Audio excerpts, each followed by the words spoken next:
Oi, pessoal, bem-vindos a mais uma aula do nosso curso. E hoje vai ser uma aula um pouco mais assim sistemática, mais técnica do que as outras.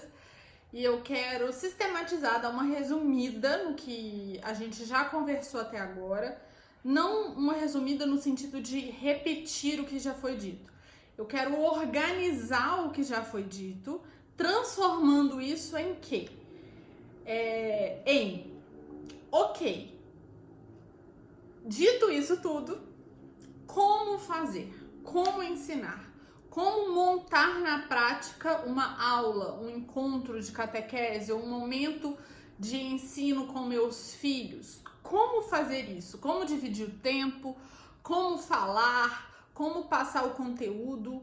Como? Então a gente vai transformar tudo isso que a gente falou até agora em conselhos e dicas práticas para que você consiga ensinar, tá bom? Então, antes da gente falar nos tópicos, né, que eu preparei, do que eu acho que deve ser feito, né, na minha opinião, seguindo esse método, né, que eu sigo.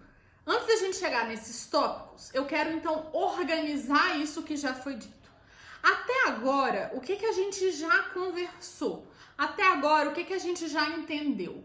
A gente já entendeu que num processo de evangelização ou em qualquer processo de ensino, existem coisas que a gente tem que combater, existem coisas que a gente tem que fazer. Então, eu devo combater algumas coisas, tem algumas coisas que eu não devo fazer, tem algumas coisas que eu devo fazer. Então, o que a gente falou até agora que a gente tem que combater? Até agora a gente falou que a gente tem que combater o nosso ego, né? A nossa vaidade, a nossa carência, a nossa ansiedade, né? Então a gente já falou que ego, carência, ansiedade atrapalham o processo de aprendizagem, por quê? De ensino, por quê? Porque a gente deixa de olhar para aquele que está ali para aprender e a gente passa a olhar para as nossas necessidades. E o foco no momento de ensino não é a gente, é o outro. Então a gente tem que combater ego, carência e ansiedade. Né? Ansiedade de ver logo um resultado, de ter alguma coisa concreta ali só para te satisfazer, né? Para te valorizar. Isso a gente tem que combater. E outra coisa que a gente viu que a gente tem que combater também é o sentimentalismo, que a gente já falou bastante sobre isso. Tendo dito isso, então, né, o que eu devo combater, para a gente traduzir isso para ficar um pouco mais claro e mais prático, na prática, o que a gente não deve fazer? A gente não deve despejar o conteúdo, né? A gente falou sobre isso. A gente não deve construir uma fé que é só baseada no sentir, né? E a gente não deve também incentivar e forçar esse sentir, que pode muito bem ser um sentir artificial, né? Falso. Ok. Mas então o que eu devo fazer? E aí a gente viu que a gente deve dizer o óbvio, que a gente deve ter um plano de ensino claro, né? A gente deve mapear o conteúdo de uma forma lógica. A gente viu que a gente deve estabelecer um link entre as partes que vão ser ensinadas. Essas partes que vão ser ensinadas devem estar unidas entre si. A gente viu que a gente precisa formar a inteligência das crianças e educar a vontade das crianças. Não só das crianças, mas dos adultos também, porque muitos adultos não tiveram essa formação da inteligência e essa educação da vontade de uma maneira muito boa. Ok, né? Então acho que tá claro até aqui, não tá? Combater o ego, combater a carência, combater a ansiedade, combater o sentimentalismo, não despejar conteúdo sem, né, só eu tô aqui para ensinar, passo o conteúdo e pronto, não é assim. Não construir uma fé baseada no sentir e não incentivar e forçar esse sentir.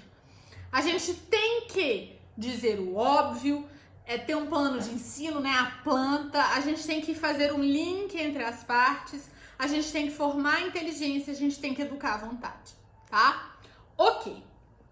Mas então, Larissa, como que eu vou pegar isso tudo, o que eu devo fazer, o que eu não devo fazer, todos esses elementos e transformar isso num momento de ensino, numa aula, né? Seja em casa, de uma mãe com o filho, ou da catequista, ou professora, sei lá. Como que eu vou transformar isso na prática em 1h30 de aula? Ou 2 horas, ou 1 hora?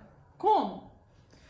Então eu quero falar sobre isso hoje, sobre coisas práticas que eu acho muito importantes de serem seguidas. Então quem, por exemplo, me via na catequese, às vezes devia falar, ai, que chatice, por que ela faz isso? Mas, gente, não é nada por acaso, entende? Tudo é pensado com uma finalidade. E essa sequência, esses itens, esses tópicos que eu vou apresentar aqui hoje, na minha experiência, fazem muita diferença. Muita diferença. E eu acho que pode ajudar aí quem, né, fica mais inseguro, não sabe, às vezes, não, como que eu vou dividir esse tempo, mas eu vou ficar falando 1 hora, entendeu? Vamos conversar sobre isso hoje. Então, o primeiro tópico que eu coloquei aqui nessa organização de um possível encontro de catequese, né, ou na organização de uma aula, seria a fragmentação do tempo. A fragmentação do tempo é importante principalmente para crianças. Então, quem é catequista de crisma ou de catequese, né, de adultos, não precisa dessa fragmentação tanto quanto o catequista ou o professor, né, infantil. Então, essa necessidade dessa fragmentação, ela vai diminuindo conforme a pessoa vai crescendo. Mas na crisma, para adolescente, eu ainda acho importante, tá? Talvez a gente diminuiria na crisma uma parte. Então, por exemplo, se uma criança eu tenho que dar uma mudada, né, para ela conseguir, eu tenho que fragmentar, vamos supor, de 30 em 30 minutos, o meu tempo, na crisma eu já às vezes posso fragmentar de 45, entendeu? Seria essa diferença, mas eu ainda acho importante essa fragmentação na crisma. E para adultos, teoricamente não precisaria dessa fragmentação, mas como a gente tem adultos bem adolescentes hoje em dia, se você quer um encontro mais leve ou se você quer realmente ser compreendido, né, que aquilo seja agradável, essa fragmentação também é indicada, tá, gente? Porque a gente não tem adultos evoluídos hoje em dia. Então, o pessoal não tá acostumado a estudar, né, a ter esse ouvido atento. Então, assim, a fragmentação ajuda. Ok, fragmentação do tempo. Vamos lá. Como assim, Larissa? Gente, uma criança, ela não consegue, ela tem um tempo limite de atenção. A criança não é capaz de manter a atenção em uma atividade por muito tempo. Então esse tempo vai mudando, né? Uma criança bem pequena, esse tempo é o quê? 15 minutos. Depois vai 20 minutos, 25 minutos, meia hora, entendeu? Então, por exemplo, se eu tô ensinando o meu filho, não quer dizer que eu só vou ensinar o meu filho no dia meia hora, 15 minutos, não é isso. Quer dizer que eu tenho que usar essa informação de maneira inteligente. Como? Esse tempo único, esse intervalo de tempo da atenção é para um tipo de conteúdo. Então, vamos supor, se é uma atividade, gente, pelo, de novo, todo dia tem pelo em mim. Se eu tô estudando português, então eu vou ficar ali 20 minutos no português. E aí, depois de 20 minutos no português, não quer dizer que ele tem que descansar, quer dizer que eu tenho que mudar o que tá sendo falado ali, o jeito daquela aula. Então, eu vou passar, por exemplo, para matemática. E aí, ok, ele vai ficar mais 20 minutos na matemática. Então, depois da matemática, eu mudo de novo. Isso é essa fragmentação do tempo. Na catequese, no encontro de catequese, eu não consigo mudar do português para matemática. Mas a gente tem que tentar, pelo menos, mudar o movimento, mudar a aparência do que está acontecendo ali. Então eu, particularmente, eu gosto de fragmentar um encontro de catequese em 4. Não são 4 partes iguais na questão de tempo, justamente por causa do cronograma, por causa, né, a gente tem um cronograma a seguir ali, tem uma exigência de um cronograma a ser seguido, então não dá pra gente fragmentar tanto. Mas eu sempre passo por esses 4 momentos no encontro. Então eu sempre começo com uma revisão.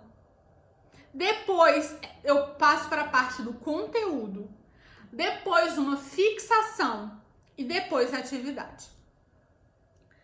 É o mesmo tema, gente, mas como é muito tempo, eu mudo a abordagem para facilitar e ajudar na atenção. Eles não vão conseguir prestar atenção 1h30 numa pessoa falando. É impossível isso, você não vai conseguir. Se eles não conseguem 1h30 de uma pessoa falando, eu vou colocar meia hora de uma pessoa falando, eu vou colocar meia hora de uma conversa e eu vou colocar meia hora de uma atividade. Vocês entenderam que assim muda o movimento? Eu vou ter o tema do começo ao fim. Eu vou ter esse momento de ensino do começo ao fim, mas vão ser estratégias diferentes em fragmentos desse tempo para ajudar o processo da atenção. Então, adotar apenas uma abordagem, o encontro inteiro. Então, por exemplo, hoje é atividade, hoje é revisão, hoje é só conteúdo. Isso não funciona. Porque a criança, o adolescente, até o adulto hoje em dia, porque é o que eu falei, normalmente os adultos não estão bem desenvolvidos, não consegue ficar esse tempo todo prestando atenção ali em só uma forma de estímulo, entenderam? Então, uma pessoa falando ali vai ser muito tempo, não vai dar. Né? Às vezes também 1h30 de uma gincana não vai envolver... Não adianta, tem esse tempo limite, tá? Por isso eu gosto dessa fragmentação do tempo. Então, revisão, conteúdo, fixação, atividade. Como que eu faço essas partes? Eu sempre começo com a revisão. E isso é importante não só por causa da fragmentação do tempo, mas também por causa daquele link que a gente tem que fazer. Para mim, começar com a revisão é indiscutível. Tipo assim, pra mim não tem encontro, não tem aprendizagem, não tem ensino sem começar com uma revisão de onde parou. Não existe. Entendeu? Você fala, olha, vai ali ser catequista, mas você não pode começar com revisão. Eu não vou. Não funciona pra mim sem ser revisão. Por quê? Sem a revisão fica picado. Fica picado. Às vezes, gente, tem uma série que quem assiste série, eu assisto muita série. E às vezes, por exemplo, agora tá nessa mania, né? Netflix, por exemplo, lança lá a temporada 1, aí 1 ano depois lança a temporada 2. Começa como? Recordando o que aconteceu na temporada, porque senão a gente não lembra mais, você já não linka. Então, a gente precisa, para que a história seja uma só, para que um encontro seja continuação do outro, esteja linkado, eu preciso dar revisão. Para eu dar sentido ao que eu vou falar hoje, e para que o que eu vou falar hoje se encaixe nessa história, eu preciso retomar o que foi dito. Então a revisão é indiscutível. É mais importante que o tema, porque é o que vai dar essa continuidade. Então eu sempre começo com revisão. Mas, por que a revisão tá aqui na fragmentação? Eu não faço a revisão do mesmo jeito que o conteúdo. Eu não faço a revisão com os meninos, eu falando a revisão. Eu faço a revisão com eles em forma de conversa. Então, eu sempre faço a revisão puxando a língua deles, para que eles falem. Então, na verdade, o momento da revisão, ele é guiado por mim, mas é construído por eles. Quem fornece o conteúdo nesse primeiro momento são eles, que já ouviram o conteúdo na outra semana. Eu puxo, eu guio, eu vou conduzir a revisão. Então, por exemplo, vamos supor, a gente falou na semana passada sobre o amor de Deus. Então eu começo, como é que foi a semana de vocês, né? O que vocês fizeram e tal, ok. Quem veio na semana passada? Quem não veio na semana passada? Ah, então ótimo. Então vamos contar pra ele o que a gente falou. Entendeu? Ou não, ou se foi todo mundo, gente, então vamos lá, vamos lembrar aqui pra gente pegar o ritmo. O que a gente falou na semana passada mesmo? E eu espero eles lembrarem. Aí sempre algum vai falar, amor de Deus. E isso, amor de Deus. E o que é o amor de Deus? Sabe? Quais são as características desse amor? Aí, entendeu? E assim a gente vai conversando. Eu vou perguntando, eles vão respondendo. Se eu vejo que, por exemplo, essa parte das características do amor de Deus não tá tão clara, então vamos recordar aqui. Como é que é isso mesmo? Olha, é assim, é assado. E a gente vai nessa parte da revisão fazendo essa troca. Então percebam, não é um movimento de eu falo e eles escutam. Nesse primeiro fragmento é um diálogo, né? Essa revisão ela é construída por eles. Então eles vão lembrando, eles vão recordando e eles vão reconstruindo aquilo ali para já deixar claro de onde a gente parou e começar então a segunda parte que seria do conteúdo. Então no conteúdo aí sim, como é um conteúdo novo, eu vou dar o conteúdo para eles. E depois que eu fiquei então mais ou menos eu tento ficar tipo meia hora com esse conteúdo novo no encontro, entendeu? Eu tento meia hora, 40 minutos.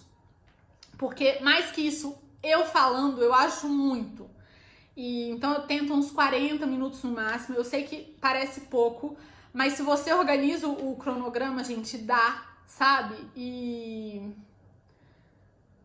principalmente a maioria das paróquias, a catequese são 2 anos. Então, onde eu era catequista, a gente tinha pré-catequese. Então a catequese mesmo conseguia ser um pouco menor, e mesmo sendo um período bem mais curto, a gente conseguia. Então, assim, eu vou passar para vocês também sugestões de cronograma, eu vou ver se eu organizo isso ao longo do curso e deixo como sugestão para vocês.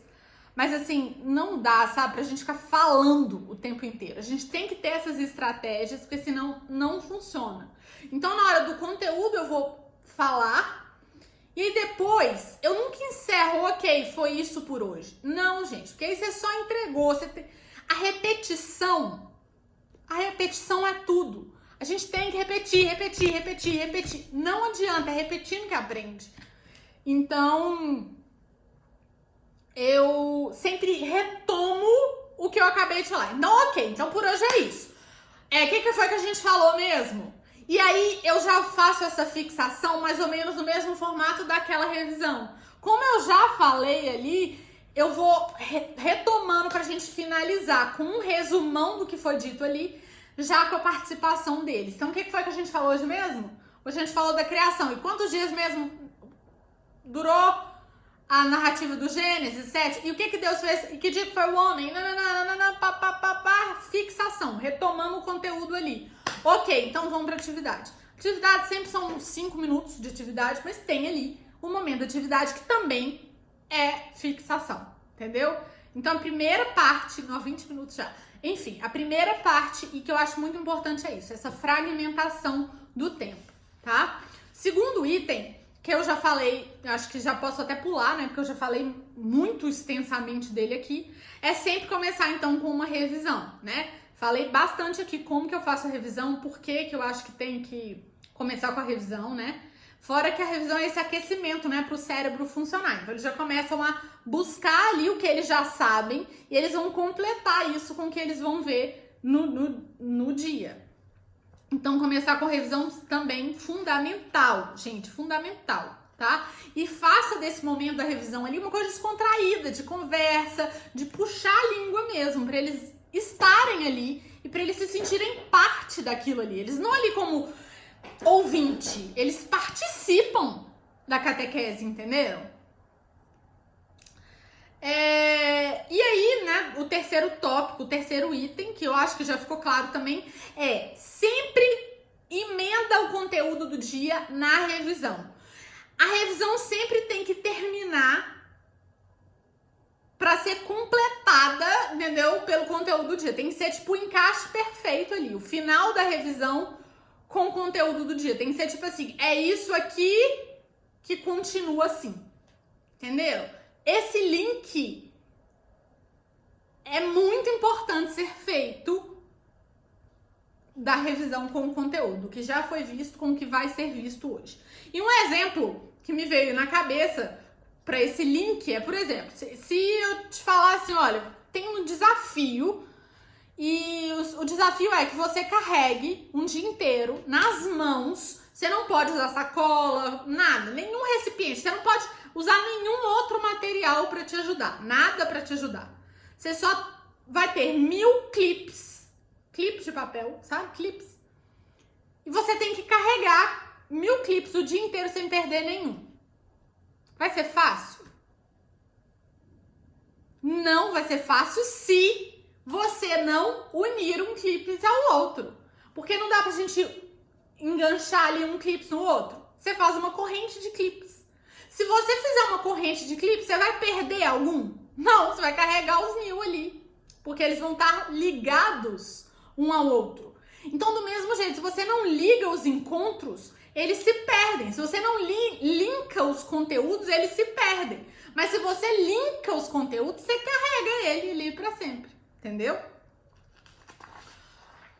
Outro tópico que eu sei, gente, que não é fácil, que não é todo mundo que nasceu assim, mas isso é aprendido. E eu vou falar aqui justamente do que eu acho que dificulta esse processo.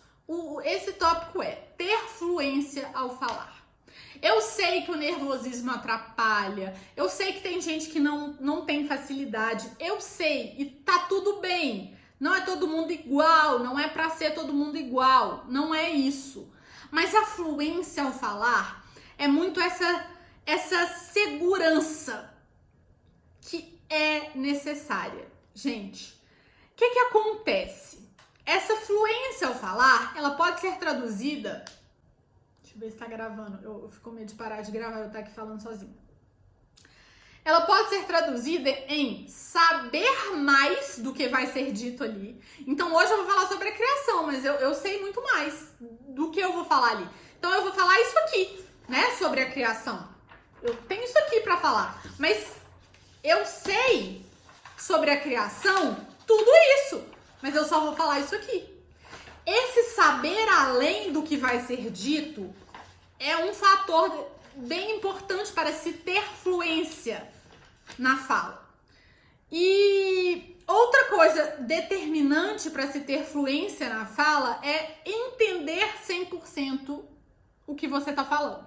Então, por exemplo, se alguém chega aqui e decora essa folha sem entender o que está sendo dito aqui, ela não vai falar com segurança e com fluência. Entendeu? Não vai. Então eu preciso saber além do que eu vou falar sobre o assunto e eu preciso entender o que eu vou falar. E por isso a importância de um curso como esse, porque muita gente já começa do nível 2 e eu preciso começar do nível 0. E vocês vão ver que aqui, o jeito que eu vou falar do conteúdo aborda tudo, não é um conteúdo para criança, é o que é a realidade da doutrina, a doutrina da Igreja Católica, para criança, para adulto, para velho, para novo, para qualquer pessoa. É a doutrina da Igreja, entenderam? Mas de uma maneira que dá para aprender, dá para gravar, dá para compreender 100%, tá bom? Isso é importante. Então, gente, para que a gente comunique bem alguma coisa, a gente precisa saber, entender o que a gente está falando, né? E essa fluência, gente, ela é importante, porque principalmente quando você tá ali num lugar de ensinar, para criança então, né, que tem 1000 perguntas, a cada A que você fala, eles têm 1000 perguntas. E essas perguntas, elas podem te intimidar, né? Porque você vai ter medo o quê? De ser pego. Então, quem tem medo de pergunta é quem tem medo de ser pego. Então, nossa, ele vai me perguntar um negócio e eu não vou saber. E percebam, não tem problema você não saber. Qual que é o problema? O problema é isso te travar e isso te atrapalhar de ter essa fluência. Deu para entender? O grande problema não é essa superficialidade. Por exemplo, a pessoa não sabe muito, então tem medo da pergunta porque não vai saber responder, né? Então a gente pode chamar isso de uma superficialidade. Eu sei o conteúdo ali na superfície, eu não consigo me aprofundar. Ok, muitas vezes você não vai precisar aprofundar mesmo, não, né? Para uma catequese infantil, você não precisa aprofundar. Mas então percebam, não é porque o problema não é que te falta o conteúdo além do que vai ser dito ali. O problema é o que essa falta faz com você. Porque essa falta te atrapalha de ter uma fala fluente, de se comunicar bem. Essa falta desse aprofundamento te trava. Esse é o problema, não o conteúdo em si. Então, normalmente, quando a gente não tem esse além do conteúdo, né?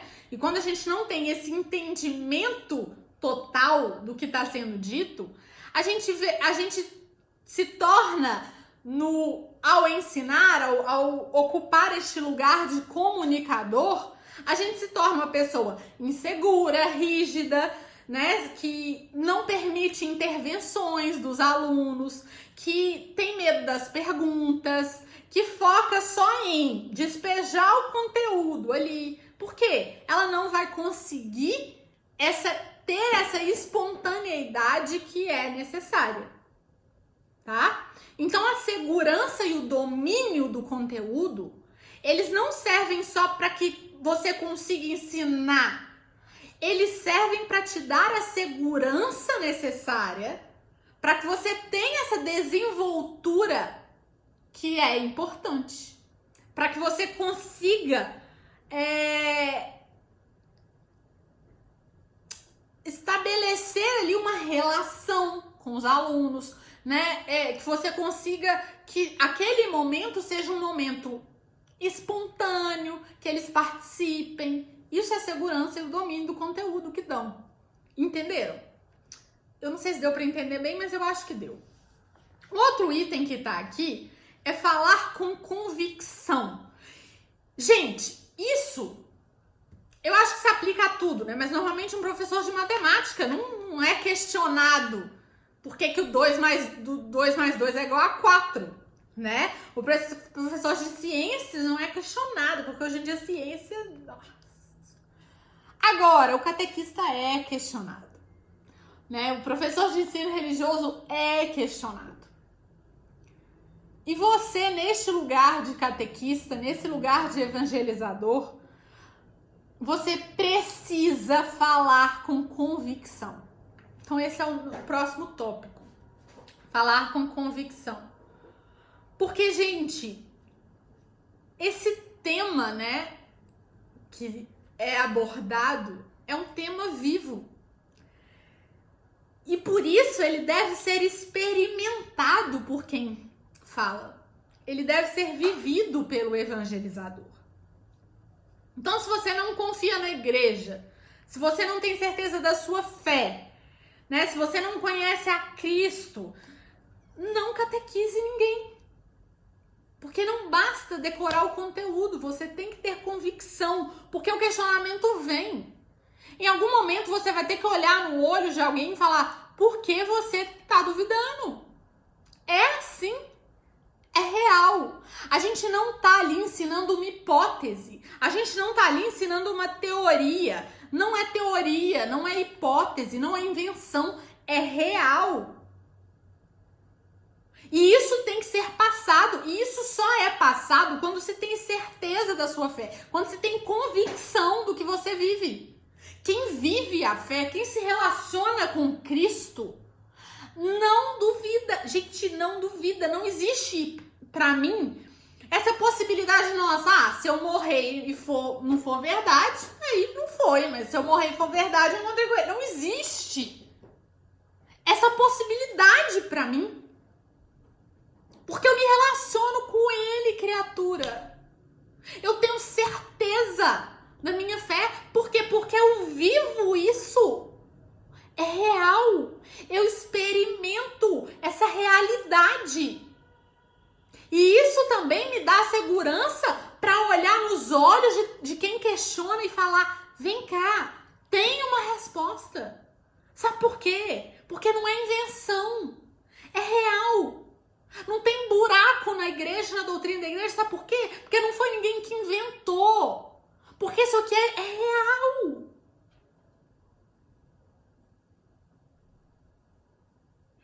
Toda a Sagrada Escritura foi vivida, foi vivenciada antes de ser escrita.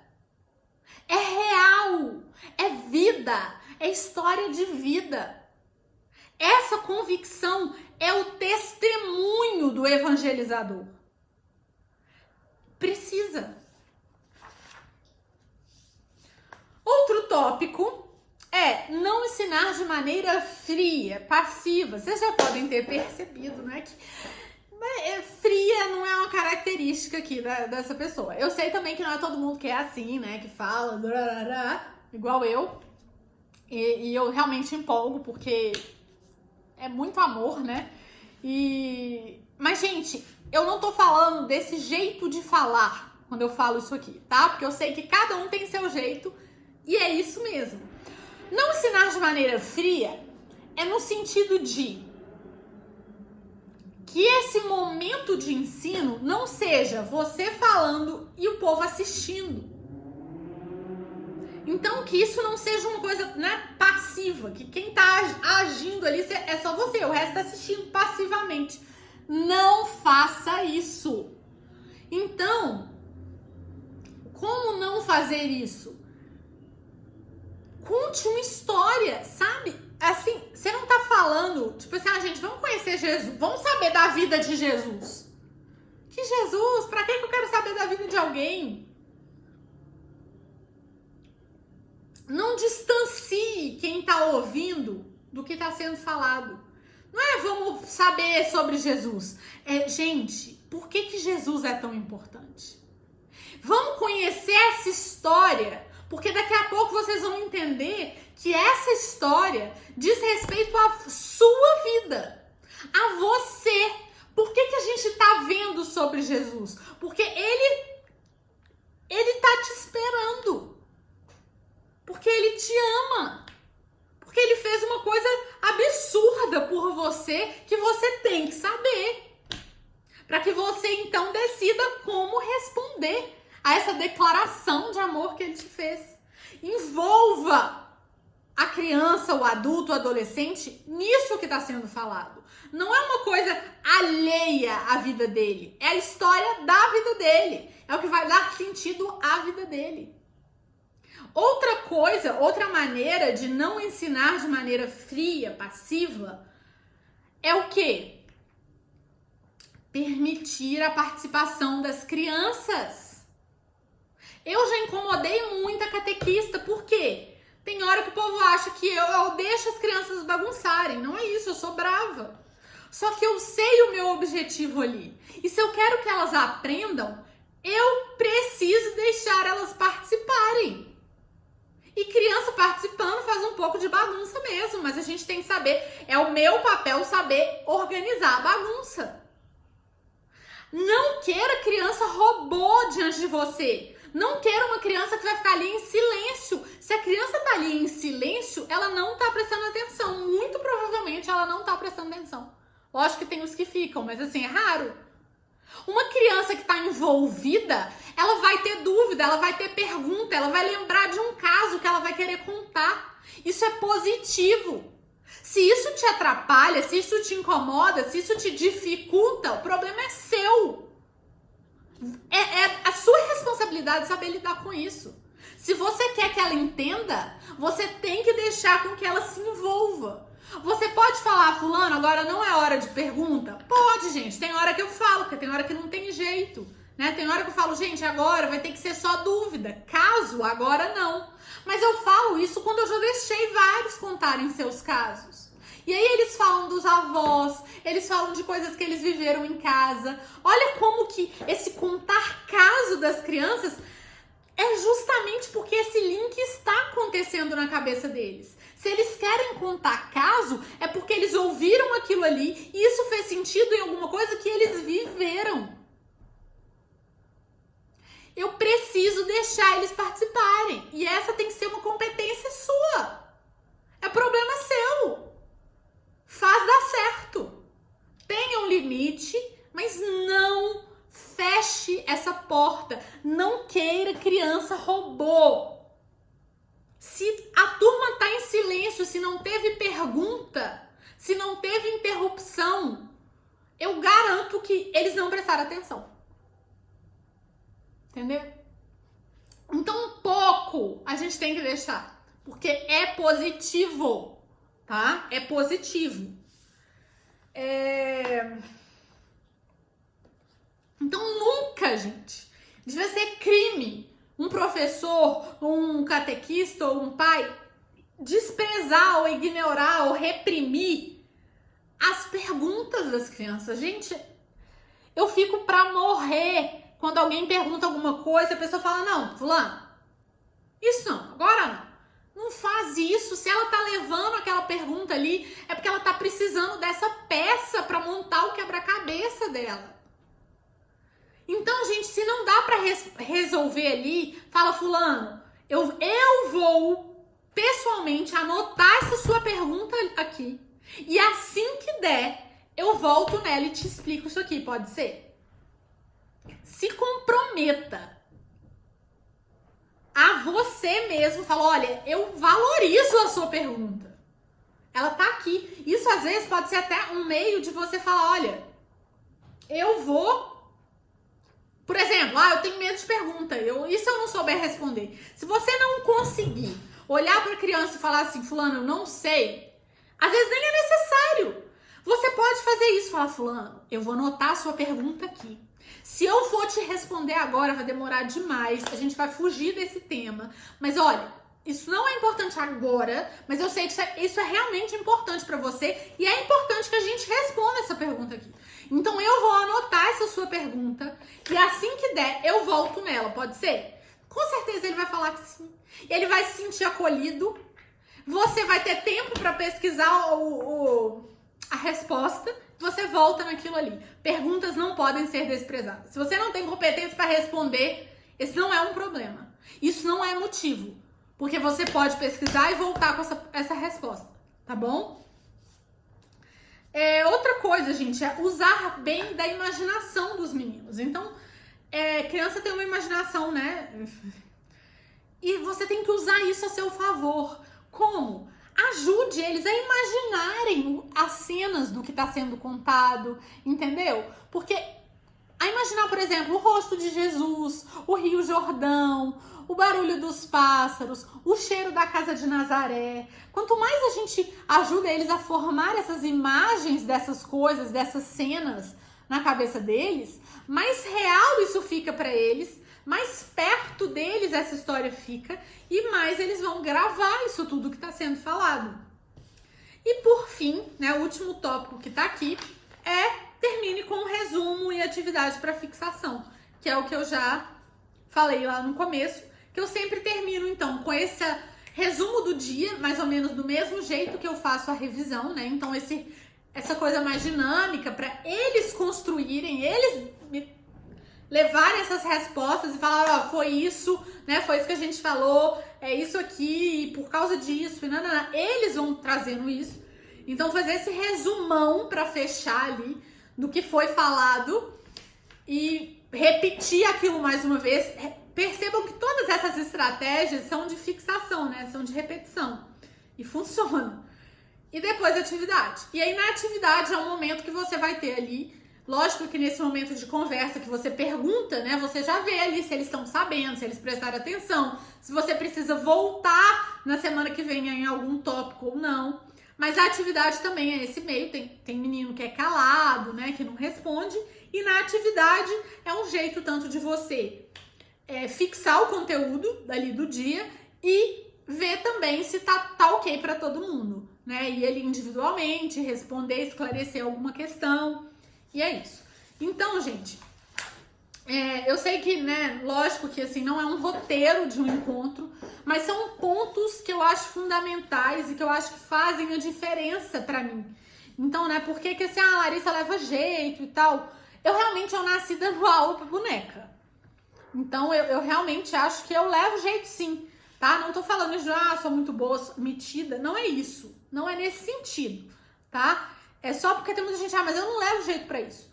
Eu tô falando isso aqui porque, percebam, isso tudo aqui não é um acaso. Não é por acaso que eu falo bem. Não é por acaso que, quando eu tô explicando, os meninos entendem. Não é por acaso.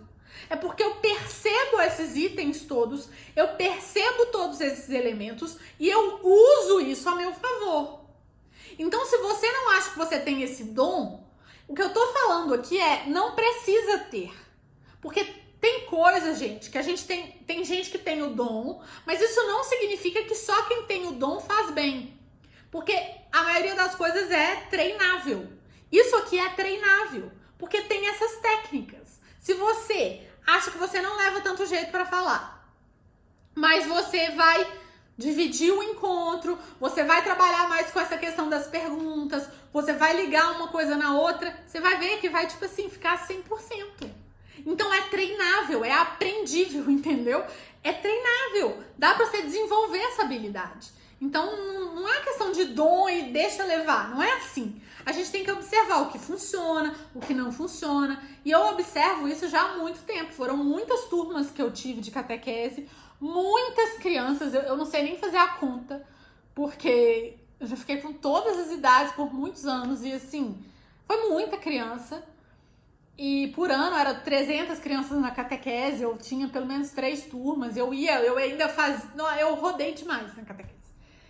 E eu fui reparando o que funcionava, o que não funcionava. Eu fui vendo essa ordem que dava muito certo.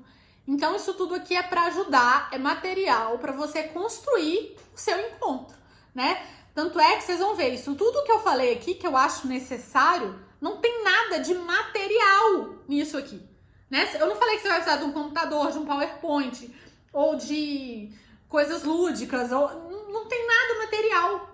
Eu realmente acho que você não precisa de material nenhum. Se tiver, bom, usa. Mas você não precisa. São essas táticas, são essas estratégias que ajudam muito, tá bom? Então, rapidão aqui, só pra gente encerrar a aula de hoje. Quais foram esses tópicos que eu trouxe, então, pra gente conseguir entender melhor como deve ser um encontro na prática, né? Primeiro, fragmentação do tempo, né? Não fazer uma coisa só o tempo todo. Não falar de um jeito só o tempo todo. Depois, sempre começar por uma revisão. Sempre. Faça chuva, faça sol. Correndo ou não, comece de uma revisão. Lógico que essa revisão, né, gente? Tem o tempo máximo dela ali. Mas bora lá, revisão. Segundo tópico, sempre emendar o conteúdo do dia na revisão. Depois a gente falou sobre ter fluência ao falar. Depois a gente falou sobre o falar com convicção. Não ensinar de maneira fria, passiva, envolver quem tá ali, né? Eles não podem estar ali só como ouvintes, eles têm que participar deste momento. Usar bem a imaginação a favor do ensino. E nunca desprezar uma pergunta. Sempre valorizar as perguntas. E terminar com um resumo do que foi dito e uma atividade, tá bom? Tem dia que não dá tempo de atividade, gente, lógico, essas coisas acontecem. Mas, né, em Passárgada seria assim. Enfim, acho que deu para entender. Acho que esses são realmente, assim, pontos de atenção, sabe? E quem é catequista aí já vai poder começar a observar isso e a fazendo esses testes de inserindo esses elementos, sabe? Nos encontros, vocês vão ver que faz muita diferença. Tenho certeza que faz muita diferença, tá bom? Então é isso por hoje. De novo, deixem as dúvidas, mandem no particular do jeito que vocês quiserem, mas não deixem de comentar se vocês conseguiram entender, se vocês não conseguiram entender, o que não ficou claro, ou o que você achou muito legal. Comentem, porque esse feedback é importante pra gente ir vendo aí como é que a gente vai continuar, tá bom? Então é isso, até semana que vem. Os vídeos não estão saindo sempre na segunda-feira, porque eu não sei se vocês sabem, mas a minha equipe para esse curso é gigante. Mentira, sou só eu. Então eu gravo, eu edito, eu posto, eu faço o resumo, eu mando nos grupos. Uma super equipe, né? Mas então tem dia que eu não consigo. Então, como tem dia que eu não consigo, não tá dando pra ser sempre nas segundas, mas eu me comprometo a toda semana ter um vídeo pelo menos, tá bom? Então tá dando certo assim. Se não é na segunda, um dia chega e toda semana a gente tem pelo menos um vídeo, tá bom? Fiquem com Deus e eu espero os comentários e as mensagens de vocês.